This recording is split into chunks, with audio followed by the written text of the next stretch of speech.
يا أرحم الراحمين يا أرحم الراحمين يا أرحم الراحمين رب ارحمهما كما ربياني صغيرا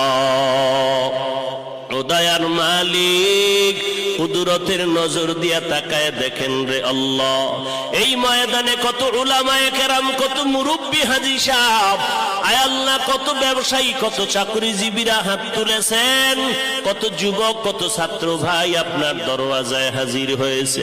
ও দয়ার মালিক, পর্দার আড়ালে মাইকের আওয়াজ পেয়ে কত মা বোনেরা আপনার দরওয়াজায় হাত তুলেছেন। ও আল্লাহ, দুনিয়াতে যেদিন আসছিলাম মায়ের গর্ভ থেকে কত পবিত্র ছিলাম, মা বাবা কত আদর করেছিলেন সেই দিন। আজকে তাকায় দেখি নফস শয়তানের ধোকায় সেই সুন্দর জীবনটারে নাপাক করে ফেলেছি।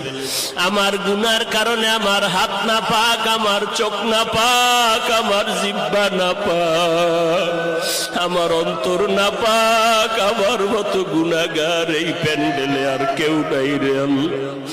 গুনার কারণে চোখে পানি নাই, ডানে কান্নার আওয়াজ, বামে কান্নার আওয়াজ, সামনে থেকে কান্নার আওয়াজ আসে, পেছনে কান্নার আওয়াজ।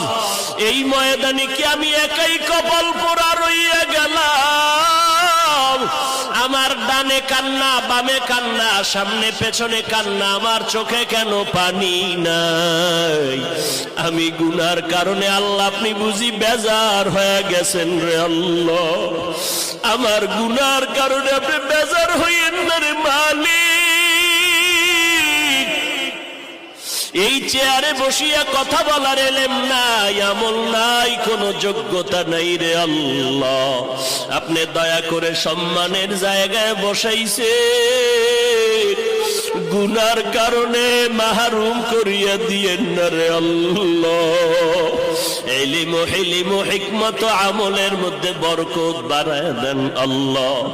আয় আল্লাহ, উলামায়ে কেরামদেরে কবুল করে নেন, হাজী সাহেবদেরে কবুল করে নেন রে আল্লাহ। আমার ব্যবসায়ী, চাকরিজীবী, যুবক, ছাত্র ভাইদের কবুল করে নেন আল্লাহ। মা বোনদের কবুল করে নেন, সারা দুনিয়াবাসীকে দয়া করে মাফ করে দেন আল্লাহ।